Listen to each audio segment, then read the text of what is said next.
Órale pues, Raza. Welcome to Chicano Highlights. I am your host, the Peto Man, and we have a very special guest here with us today. Miss Esquivel, Yolanda Esquivel. ¿Cómo estás?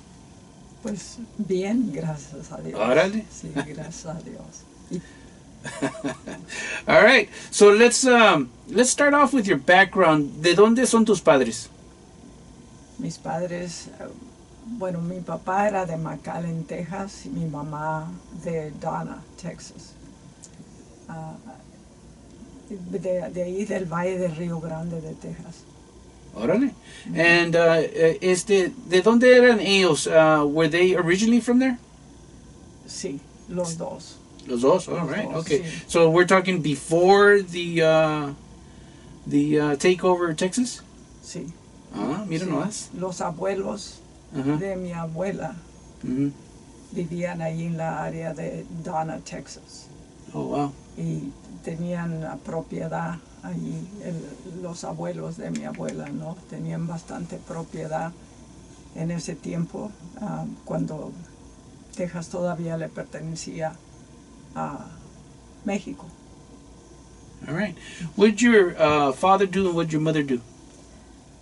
Bueno, te voy a decir, I'm sorry, when I do that, let me know, because I interchange my language.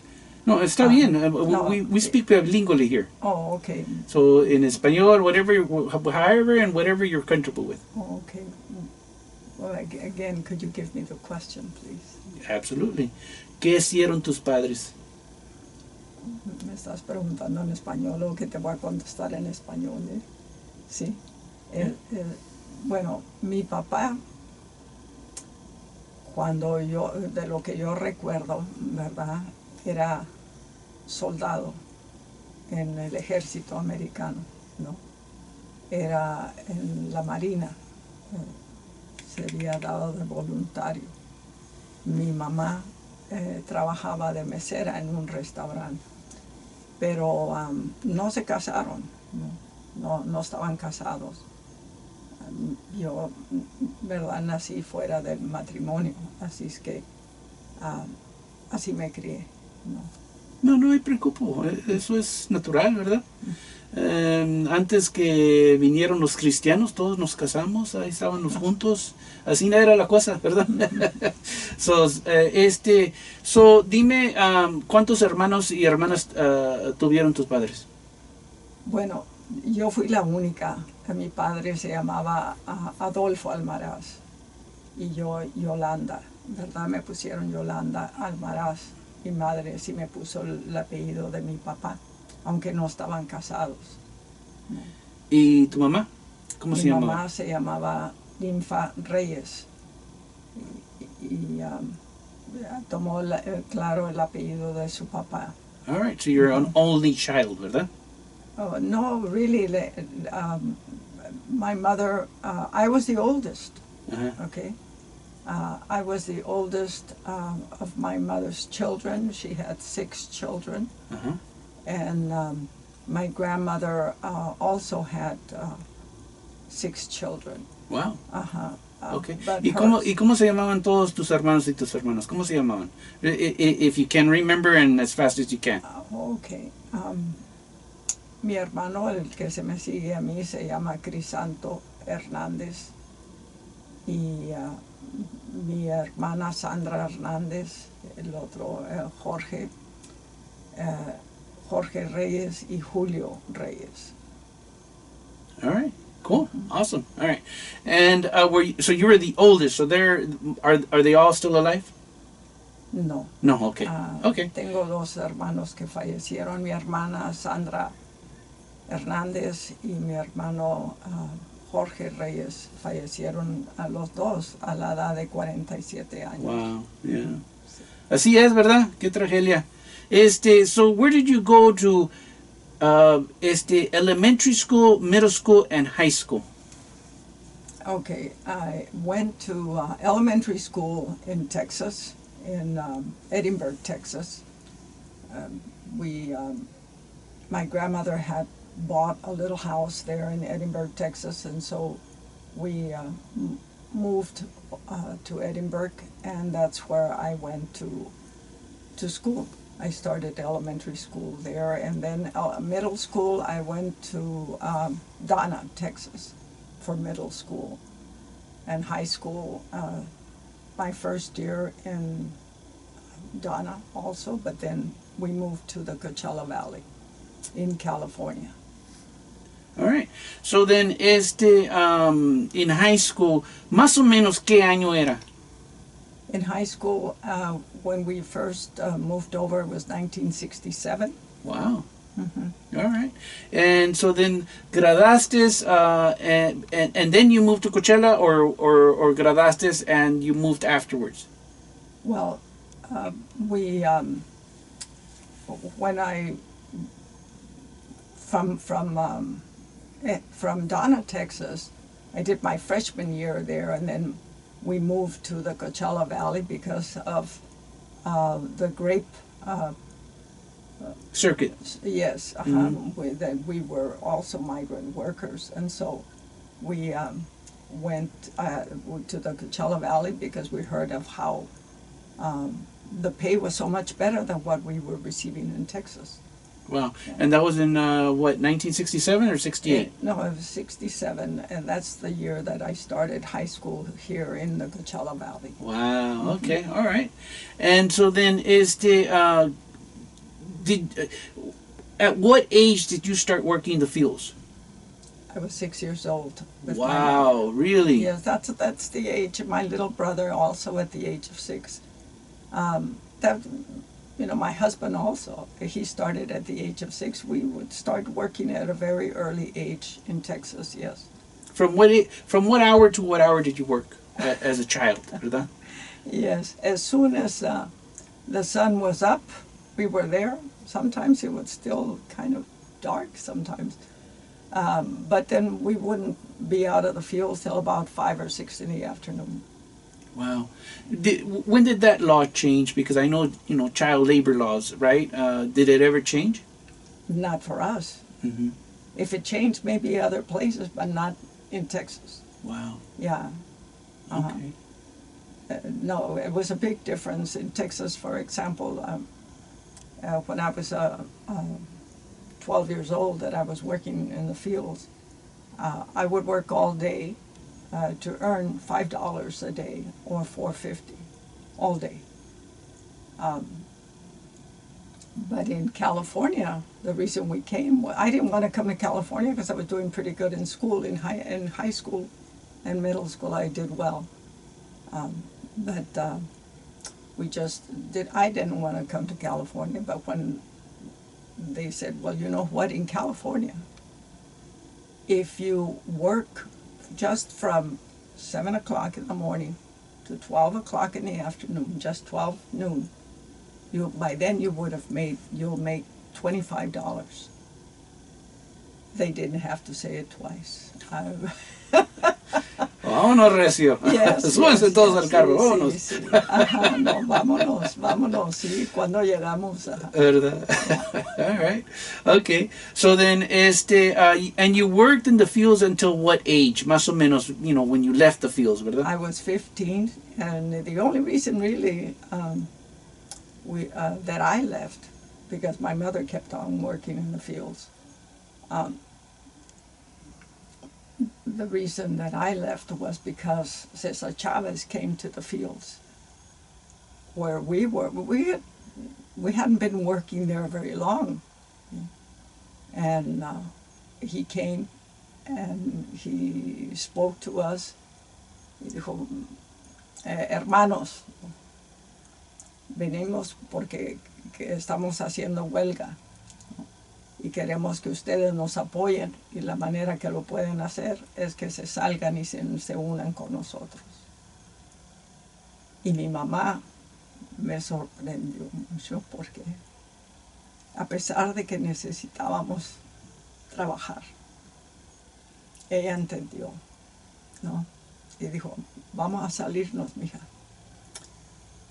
Y nos salimos, yo y mi hermano con mi mamá. Entonces, ya cuando nos fuimos para la casa después, pues, ¿qué vamos a hacer? ahora ¿cómo le hacemos? ¿Verdad? Dijo mi mamá, pues yo me voy a salir nomás unos 2 días y tengo que volver. Y yo le dije, pues yo voy a ir a buscar trabajo aquí en el pueblito que está aquí de Coachella. Y eso fue lo que hice. Mi mamá tuvo que volver a trabajar en el campo porque pues si no, pues no comíamos. Correct. And so then, what job did you get at 15 years old? Fui a una tiendita que estaba allí. ¿No te recuerdas cómo se llamaba la tiendita? No recuerdo, pero me acuerdo el nombre de la señora que me dio el trabajo, ¿no? Se llamaba Eleanor López. Y yo no sabía, ¿verdad? Pero ella era la dueña de esa tiendita y también era la que vendía los tickets para los autobuses, ¿no? La gente que quería viajar por autobús, pues ella les vendía los tickets. Y me dijo, pues me da mucho gusto que vengas a buscar trabajo, lo único es que yo casi no tengo trabajo aquí, pero a veces tengo juntas que tengo que ir, entonces si quieres te puedo llamar para que vengas y trabajes unas cuantas horas. Pues con eso para mí fue algo, ¿no? Algo. Y sí, así lo hice, ella me empezó a llamar. All right. And so then what year did you graduate high school? In 1969. 1969, yeah. okay. All right. Y luego de ahí, te casaste, te juntaste con alguien. Did you go to college? Did you enjoy join the army? ¿Qué pasó? Okay. Well, I had always wanted to go to college. Since when I was 6th grade, my teacher impressed me. She was a Mexican American teacher there. She was my first grade teacher. They called it 0th grade at that time in Texas. And she was Mexican American, and I saw her so dressed up so nicely and everything that I said, that's what I want to be someday. And so I had always wanted to be a teacher. I had always wanted to go to college. As a consequence, I applied. In high school, I started applying to go to different colleges. But I have to say that what was really interesting that's happened in my life is that at the age of 15, because I didn't work, if I can go back and tell you a little bit about that. When I was working for Mrs. Lopez, she all of a sudden came one afternoon and said, Yolanda, I have the perfect job for you. And I go, you do? She says, yes, you're going to be the secretary for the new youth outpost that's going to open here. And that youth outpost was being funded by LULAC. LULAC had applied for, apparently, I didn't know at the time, but they were the sponsors for different youth outposts in Southern California. For those people that don't know what LULAC stands for, what does it mean? It's the League of United Latin American Citizens. And this group has been around since the 1920s, I believe. 1929. Yeah, there you go. All right. All right. And so then you got involved with them? Yes. Well, they gave me a job, and I worked all through high school with... I was the secretary, and then they took me around, and I would train the other young ladies at the different outposts in different cities. But I did well there, and I was supported by them, and it really just made a difference in my life. Did I know it was LULAC in the beginning? No. I found that out later, much later, that it was LULAC that was the ones that were sponsoring the youth outpost. So that inspired you to go to college, or was that already an idea that your mother put in your head, or what encouraged you to go to college? No, what encouraged me was that Mexican American teacher. Okay. And at that time, well, we were so poor that right away I was impressed, and I wanted to be like her. And therefore, I did apply to go to college, and thank God, I was accepted at San Bernardino State Yes, at that time. Wow, okay. So did you actually move out here to San Bernardino to go to college, or were you commuting? No, we were able to get financial aid, and I didn't come by myself. I also came with two other of my friends. Ah, qué bueno, ¿verdad? Porque sí ayuda. Oh, mucho, mucho. Ajá, sí. Cuando, verdad que cuando apliqué y que me aceptaron, entonces el maestro de lectura en la high school me dijo, tú vas a ir a visitar el colegio, ¿verdad? Le dije, sí, porque pedí el día, salir ese día para ir a visitar Cal State San Bernardino. Y me dijo, pero, ¿sabes? ¿Tú conoces a Socorro Gómez? Le dije, sí. Entonces dijo, te voy a pedir un favor, ve y habla con ella y anímala a que vaya contigo. Oh, wow. Ajá. Entonces fui, ¿verdad? Y le dije a mi comadre, ahora es mi comadre.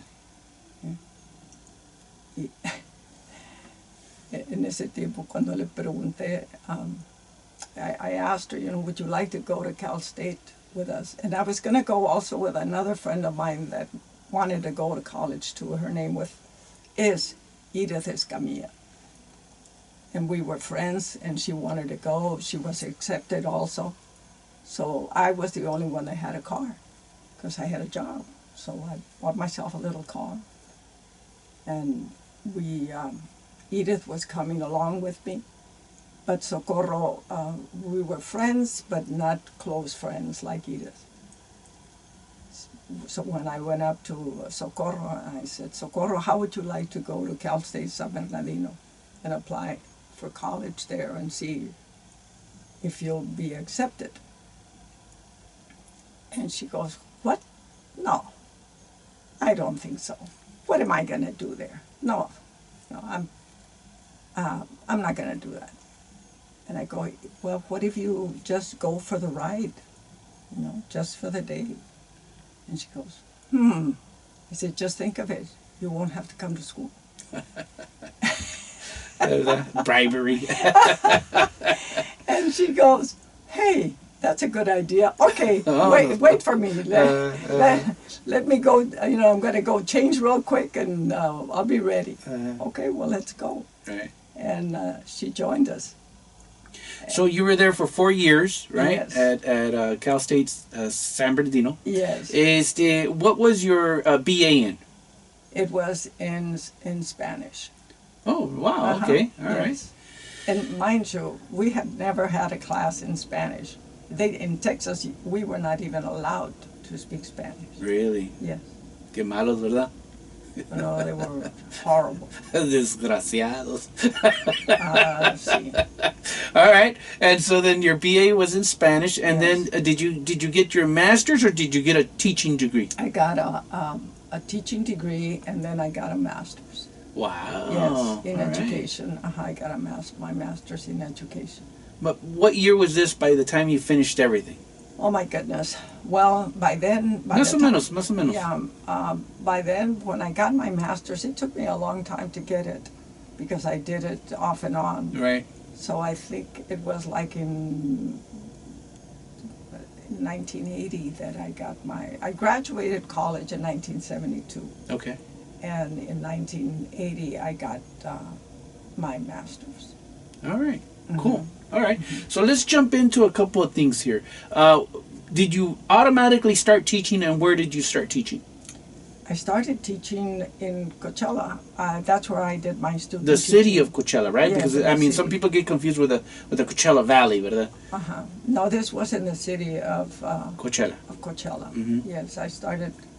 What school? CV High? No. I started at a middle school. Okay. ¿Cómo se llama? And you know what? At the moment, I can't remember. Palmview? There's Palmview, Dateland, and ¿qué más? That was it? Right, no, it was Dateland. Okay. Yeah, it was Dateland. That was the middle I'm glad school. you remembered. Yeah. Well, I live right across the street from Dayland. Now it's called Bobby it was Bobby Dateland. Duke School now, but Yes. but back then it was They Dayland changed School. the name. You're Yeah, right. absolutely. Yeah. Okay. And so, how many years did you teach there? Well, Dateland, that was my first teaching job. Okay. And I have to say that it was my first teaching job. It was not a very good experience. No? No. Malos? Well, the thing is that the principal there had an assistant teacher that helped them with the discipline. Oh, okay. He had assigned her to be the disciplinarian. Right. And she was from Oklahoma. Her name was Jane Coffey.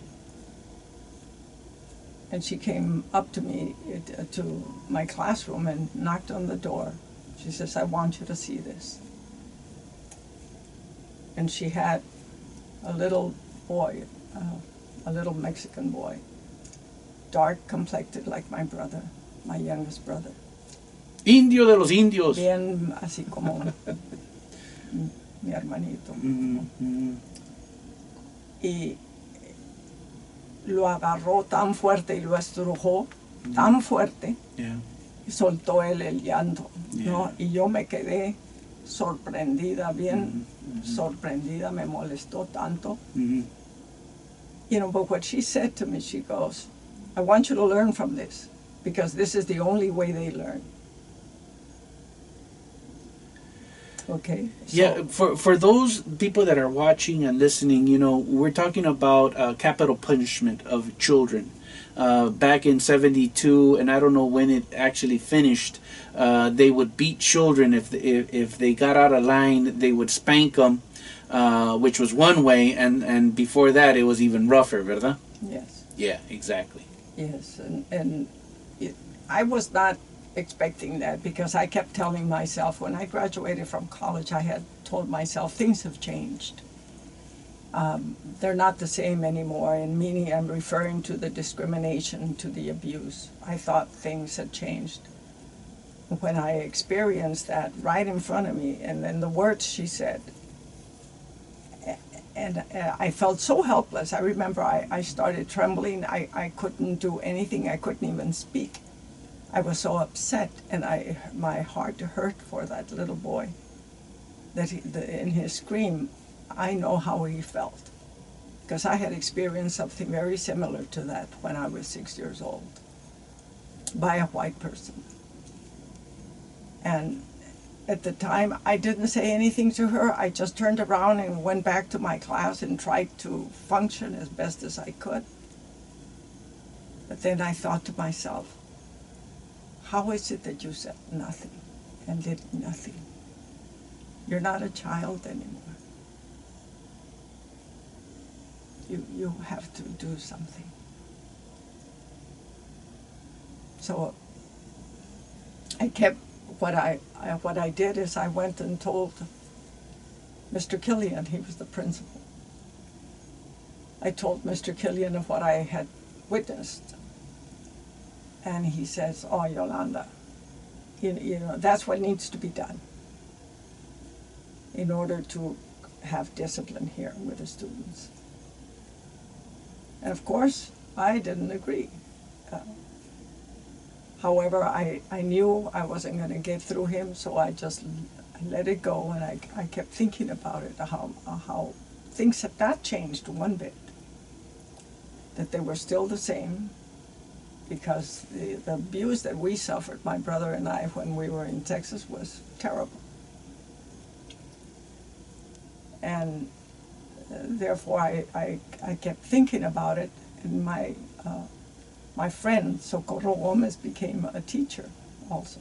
And she had been teaching already 1 year previously than I had. She was in her second year of teaching in Mecca. And I called her up. We got together and started talking about it. And so we were, of course, just confirming the fact that things had not changed, that we were still very much being abused as a people. Not much later after that terrible experience, I was outside with my students, and they were on their, what do they call it? It was a break that they recess for a little while. And I was out there watching them, and I saw Jane Coffey pushing a young lady that I also, because it was sixth grade, and they would, of course, you know, sixth graders start to move around from class to class, and so she was one of my students also.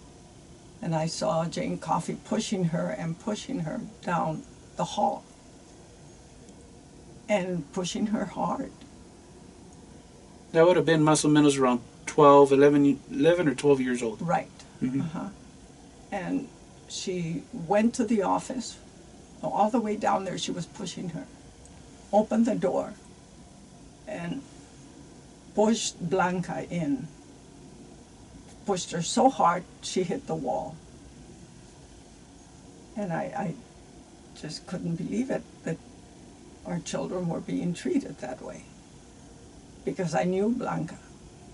And she was a good little girl. She was a little loud, but hey, so are we. And many times, and there's nothing wrong. We're all different people. And if you're a teacher, you better accept that. If you don't accept that children are all different, then you have no place in the classroom. At that time, I just said, I have to say something. And when Jane Coffey left Blanca there with the principal, she walked out. And I went up to her and I said, you know, Jane, that's not right, what you're doing to Blanca. That isn't right for you to treat our kids that way. You are very abusive with our kids. Don't do that again. And I was strong about it. I said, don't you do that again. And what she did with her fist, she hit me right on my chest. Really? Yeah, she hit me. And she says, who do you think you are? And I said, well, I know who I am. And I'm telling you, I didn't hit her back. Believe me, I could have. But I knew that I would lose everything that maybe we wanted to change, just lose it right there. Exactly.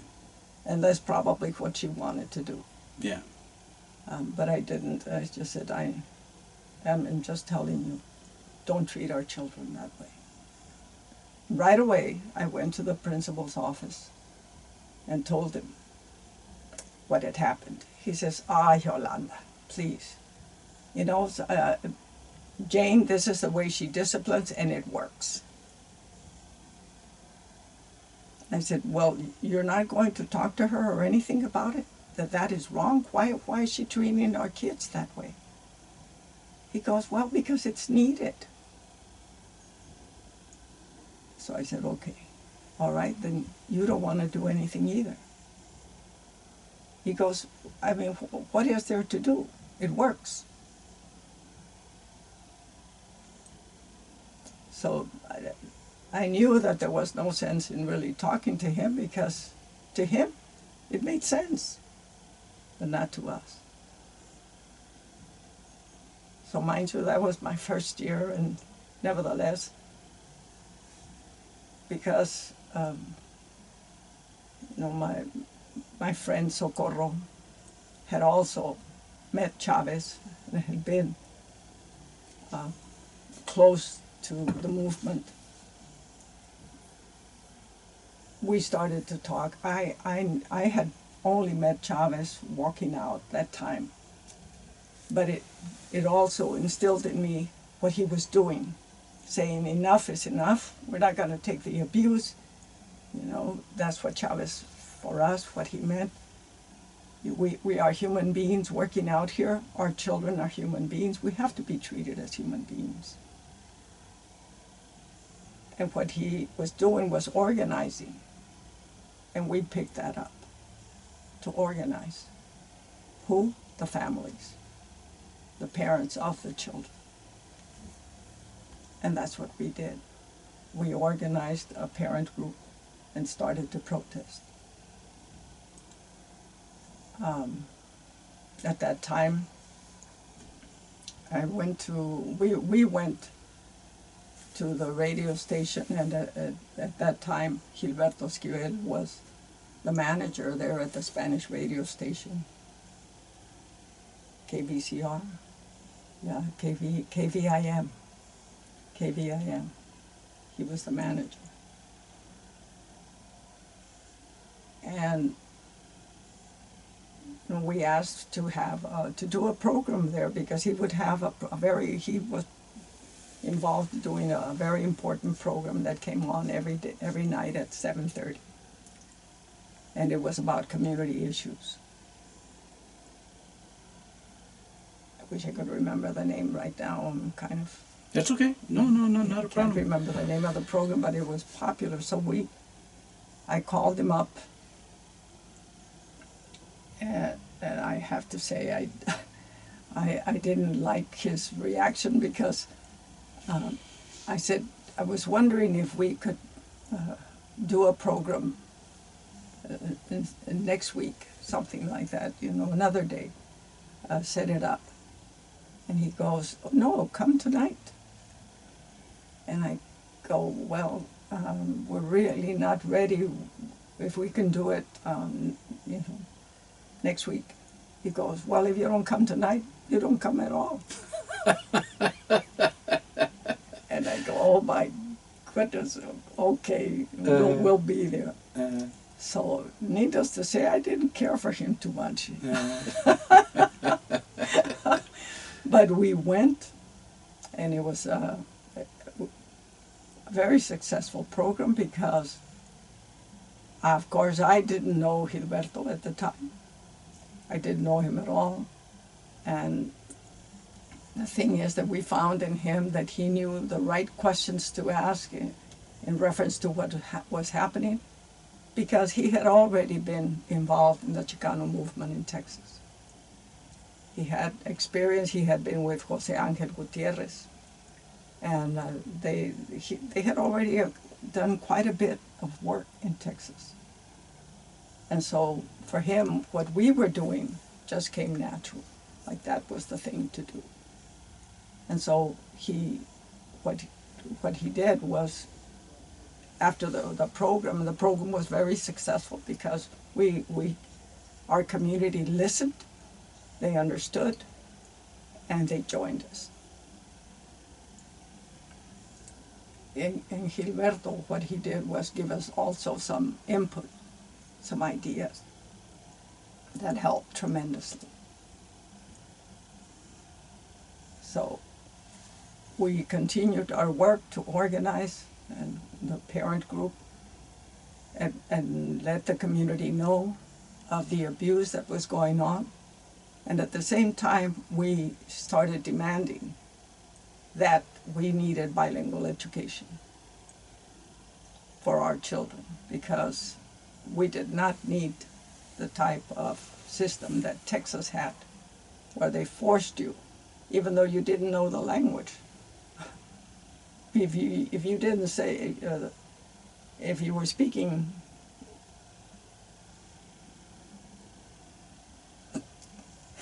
Yeah, exactly.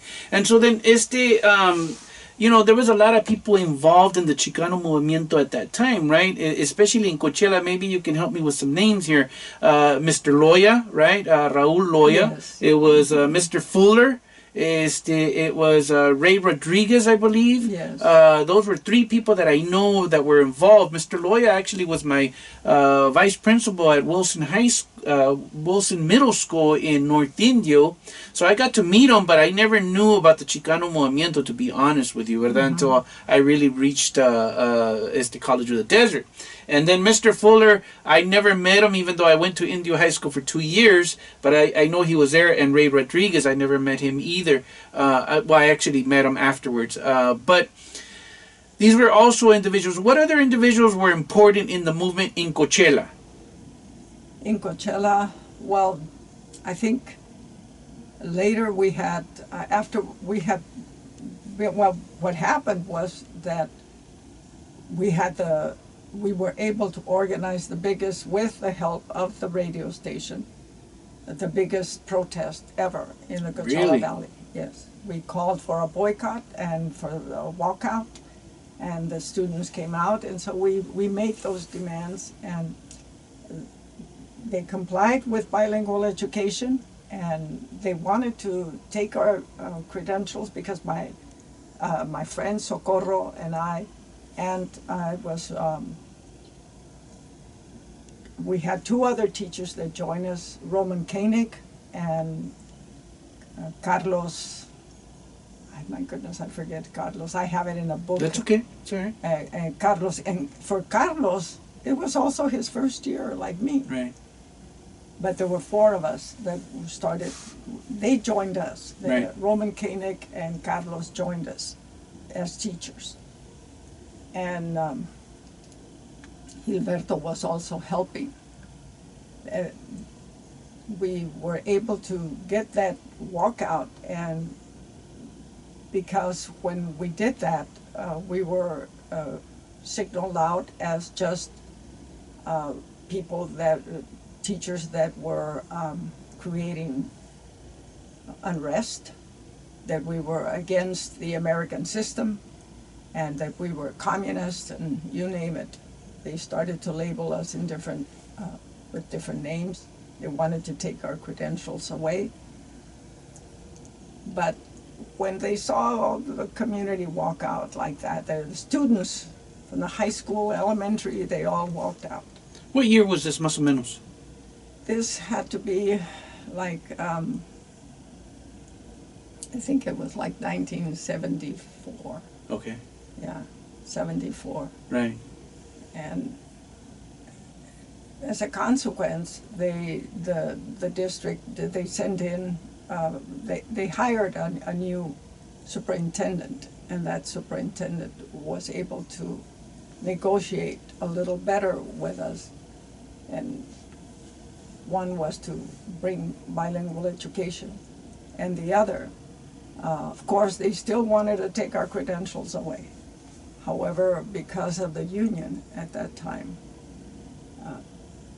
they weren't able to, because the attorney for the union was very much on our side, of course, and he fought a good fight. He was a very good attorney, and I can't remember his name. So when we talk about union, are we talking about the United Farm Workers or the Teachers Union? Teachers Union. It was the Teachers Union at this time, the Teachers Union. Right. He came from Los Angeles, right. And right away he says, don't worry about a thing. They have messed up already. They don't even know it, but when we go to court, I'll let them know.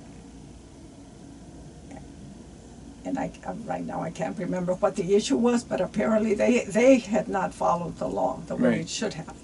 Right. And as a consequence, they had to give us our job back, and give us also the back pay. And we were able to go back into the classroom. All right. Mm-hmm. What year did you stop teaching? Más o menos. I stopped teaching in 2008. Okay. All right. Now let's go back and ¿te casaste? ¿Con quién te casaste? Yeah, that is really something, huh? I got to know Gilberto Esquivel, and I got to know him better, and I found out that we had a lot in common. He was from Texas too. We enjoyed the same music. We enjoyed our history. We knew our history, and I found out, I I have to tell you, I'd never fallen in love. Never. I was going to get married with somebody else, but I cannot say that I was in love. I was going to get married because I felt that was the thing to do in order to have a family of my own. But then I met him, and I fell in love. And good thing that he responded. Yes. Me cae mal, pero ¿qué hago? Ay, me cayó mal. Yes, me cayó mal de primero. No, me cayó. ¿Qué año te casaste? We got married in 1977. All right. And do you have children? Yes, we have 3. What are their names? My oldest is Yolanda Esquivel. The second one is Paloma Esquivel. And our son, Jorge Alberto Esquivel. All right. Okay. All right. So now, did you guys stay in Coachella your entire life, or ¿qué pasó? ¿Por qué se movieron? We stayed there for a little while after we got married, not long, because Gilberto got another job over here in, first in San Bernardino, and then after that he got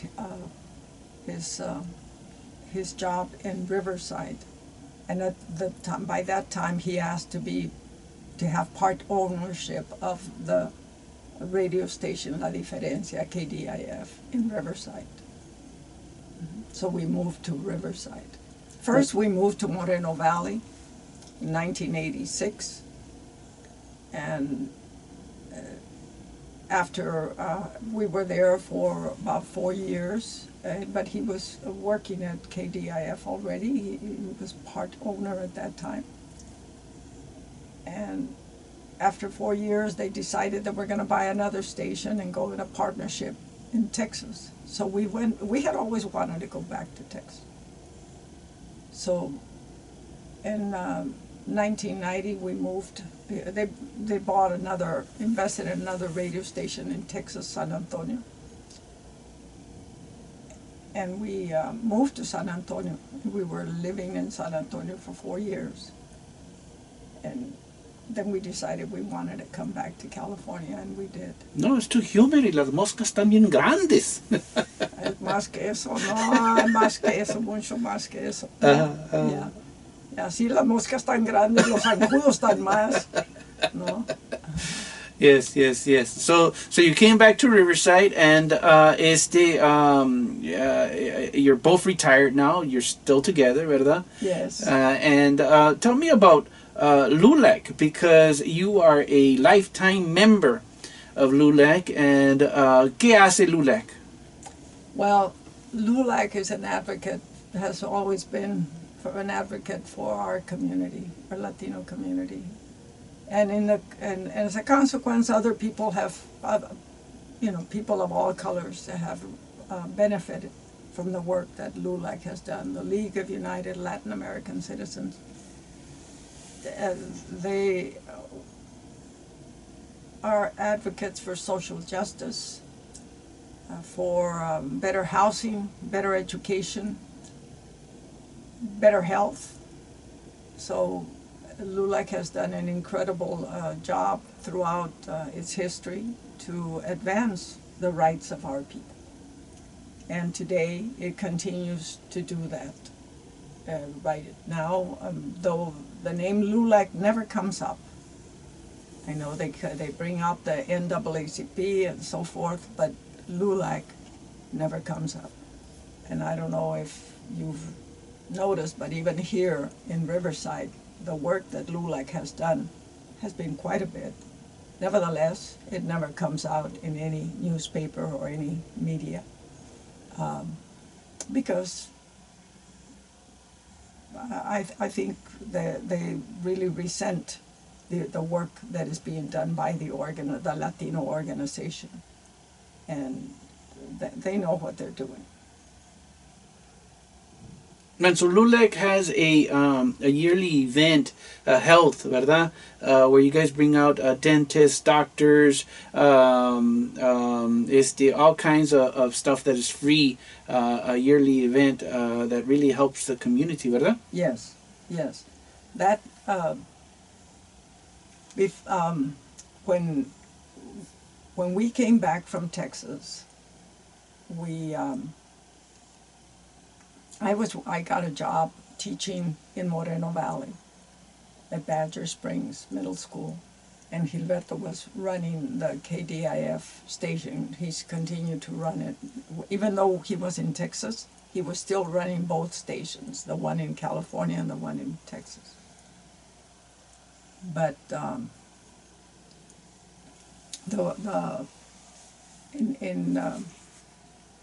when I was teaching there at Badger Springs, I became friends with one of the founders of the Molina Health organization.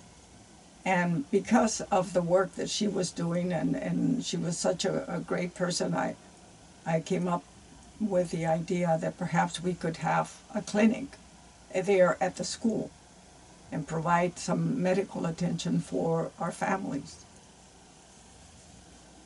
And Gilberto had already been working, giving free advertisements for the Suchi clinic in San Bernardino.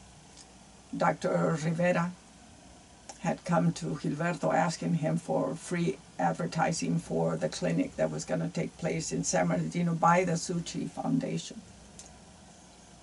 And he was doing that, so I said, well, we can do something here with Molina. And so that's the way it was started. But we also worked with the Suchis, and it was the work that they were doing was incredible. They had doctors, dentists, optometrists, physical therapists, just regular primary care doctors, and that was impressive. Now, is Suchi an organization, or is that somebody's last name? No, it's an organization. It's an organization of Taiwanese. Oh, okay. They're Taiwanese. Mm-hmm. And I'm sure some of them are Chinese also, because they work together. Yes. With Inland Chinese Association. So they work together. But what they were doing was in San Bernardino was incredible. What we had at Badger was a very simple clinic. But nevertheless, from there, Gilberto and I were able to come up with the idea of having our own here. Needless to say, we didn't know that the Coachella Valley had already been having a health clinic that was very successful. El Progreso. No, El Progreso, no. No, not the Progreso. They had it at the high school. Oh, so you're talking about a clinic, ¿verdad? They had El Progreso was a clinic that was started by Sammy. Yes. Sammy Maestas. Yes, of course. Yes. And I know Gilberto kind of did some advertising for them too. Right. Mm-hmm. But this was a clinic that was run by the Flying Doctors from the East Bay, from the Bay Area. Mm-hmm. And the head of that clinic was Luz Moreno, and is Luz Moreno. She's still running it. Mm-hmm. So this clinic, we in Riverside, when we thought about it, we thought about calling Coachella, finding out more about it. And so we called Luz Moreno, and she was so open to it. She says, of course, the more we help our community, the better. She's a wonderful, wonderful person, has been a great friend and a mentor, a wonderful mentor. And she gave us all the information we needed about bringing the flying doctor, los doctores voladores from the Bay Area. And they did the dentistry work. They also brought in optometrists.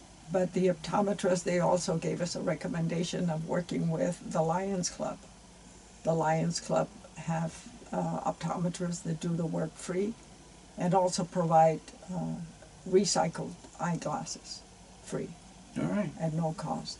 Okay, so let's step forward just a little bit. You know, you've been around for a very long time. Yes. You've seen the movimiento. You know, where do you think we are now as raza, verdad, mi gente, mi raza, mi pueblo, with the oppression, manipulation, and discrimination of our people, you verdad? Because again, it's always like 3 steps forward and 2 steps back, verdad? Yes. And so right now we're dealing with again the Repatriation Act of 1934, Operation Whipback of 1954, Operation Gatekeeper of 1994, and now Operation Disappearance, verdad? So I mean, they're really hammering us as Chicanos, and we don't seem to be very organized right now. Right. We don't have a leader, do we? It's very unfortunate that a leader hasn't arisen, because again, you know, leaders, you know, it's changed in many ways, verdad? Because well, you know, again, the new generation se asustan de volada if you raise your voice. And it's like, well, wait a minute. That's how we talk. We raise our voice, verdad? Yes. And a leader is able to bring together 1,000 people, verdad? But if you do that, then you're a masculine, toxic person, verdad? So, you know, in the last 30, 40 years, they've really, like, bombarded men to step back, verdad? But by doing that, también, you know, it's had a few things that, you know, some women have come forward, which is great, but the hole hasn't been filled. Unfortunately, no. I think I don't really know what's happened as to why our young men are really not stepping up and calling things out for what they are. Perhaps I do understand, though it's very difficult right now because we have a ruthless president and administration. They are ruthless. It's a criminal organization. These are not ordinary people. These are people that know, they're really what you call a mafia. Yeah, exactly. It's a mafia that's working now in the White House, and they'll do anything. They're ruthless. And they don't hesitate to go and find a reason to kill you also. Exactly. So I can understand why that's true. Yeah, and we're looking at you know, children in cages. I mean, people have stopped talking about it, but, you know, that affects everybody across the board. It affects Asian kids, you know, Chicano kids, black kids from, you know, from Haiti or from, you know, the Caribbean islands. You know, they're all black. You know, whether you admit it or not, ¿verdad? It affects all of us. Immigration affects all of us, and yet, you know, a lot of times when something happens to one ethnic group, they expect Chicanos to go over there and support them, but when it happens to us, crickets. Yes. ¿Verdad? Right. There's no other. That's the thing, that when it happens to us, it seems like nobody cares. Yeah. You know, and we're an easy target. Right. And again, so we're an easy target for them, but then at the same time, they are, they know that this land doesn't belong to them. They know it. This land belongs to our people. We were here for thousands of years before they even showed up. Our people.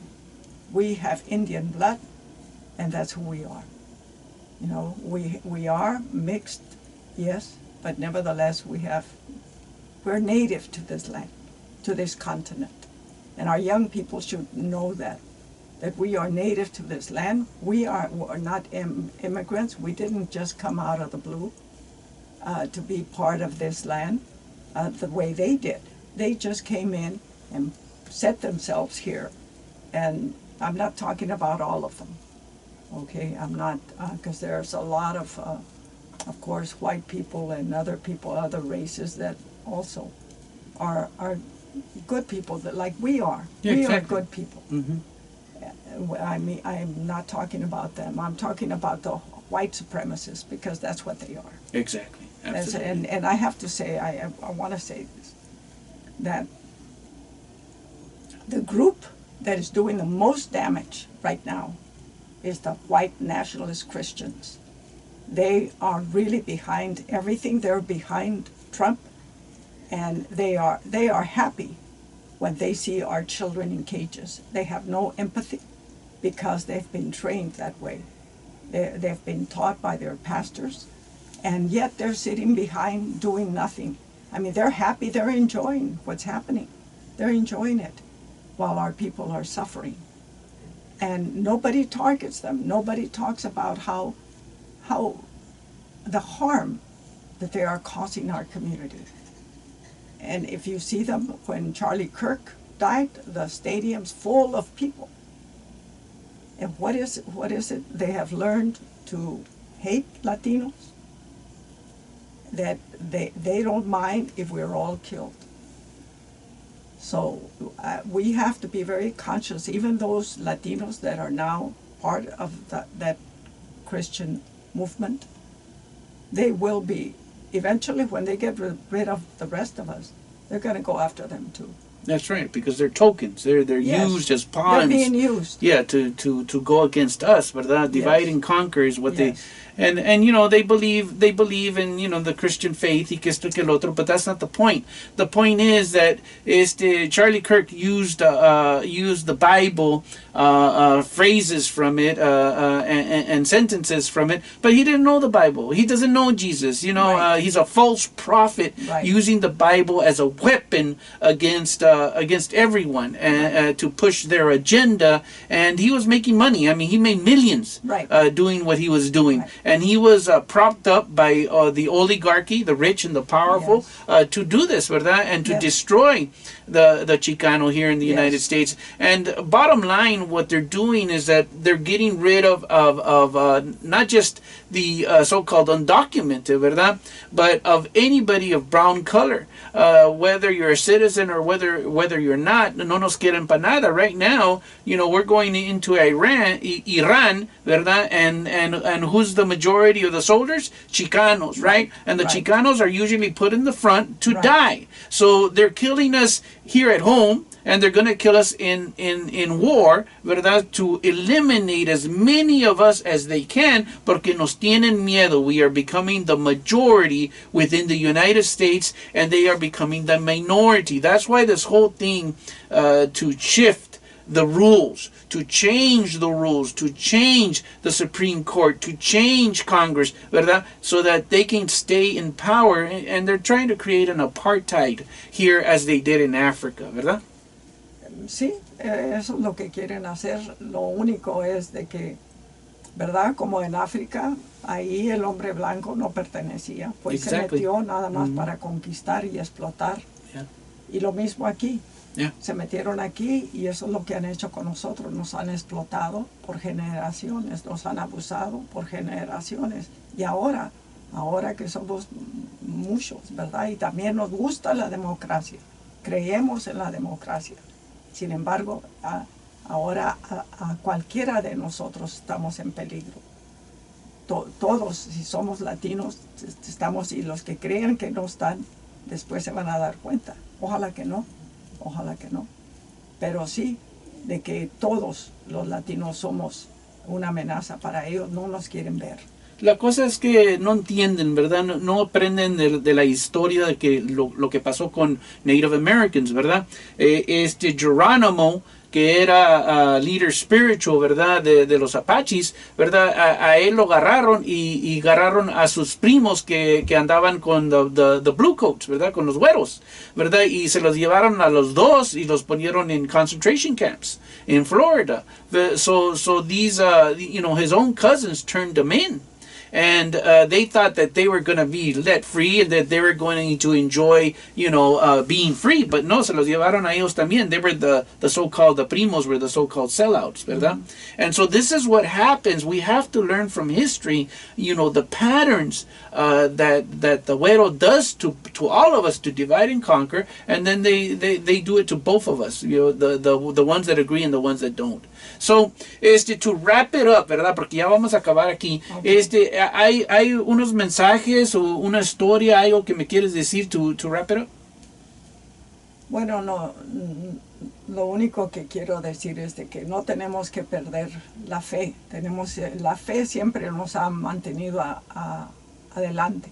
Hemos sobrevivido atrocidades y esto lo vamos a sobrevivir también. Pero sí quisiera decir de que tenemos que unirnos ya sean, no le hace de que Centroamérica, Suramérica, somos latinos. Y toda esa gente que cree en la democracia debemos de unirnos. We have to be united as a people that believes in democracy for all, in justice for all, and not just for white people. They keep saying, Trump keeps saying, we want the right people to vote. Who's the right? The white people. For him, that's what he wants. These are the Trump administration is a white supremacist administration. We have to know that. And those Latinos that think they belong to it, eventually you're going to find out that that's not the case. You do not belong there. You're being used. Right here in the Riverside Unified School District, we have some white Christian nationalists that go there. And they have the Latinos in the forefront, always speaking against our programs, our ethnic programs, our bilingual education programs. And they're using Latinos to go against their own. And that, to me, is a sin. That is a sin. And these are not, they say they're Christian. What they're doing is not Christian at all. Jesus never advocated for violence. He never did. He advocated for love and to love our neighbor. Didn't matter what color the neighbor was or is. He advocated for love, for us to understand that we needed to care about anybody that needed help. And what these people are doing is not Christian at all. So let's not lose the faith. We are a strong people, but we do have to unite, and we do have to speak up when we need to. All right, ahí lo dejamos. Bueno, that's going to do it for us. We have been speaking here with Yolanda Esquivel, a longtime member of the Chicano Movimiento, LULAC, a teacher that has taught thousands of children. And bueno, pues ahí lo dejamos, ¿verdad? Remember, gracias, I am your host, Beto Man. You've been listening to Radio Aslan, KUCR 88.3 FM, broadcasting from the University of California, Riverside. Remember also to listen to EastLAReview.com. That's REVUE.com. You can find me on YouTube, Tejerina Chronicles. You can find me on Instagram under Beto_man, and many other places. Ahí te guacho. Hasta la próxima. Pórtense bien. ¿Qué hubo?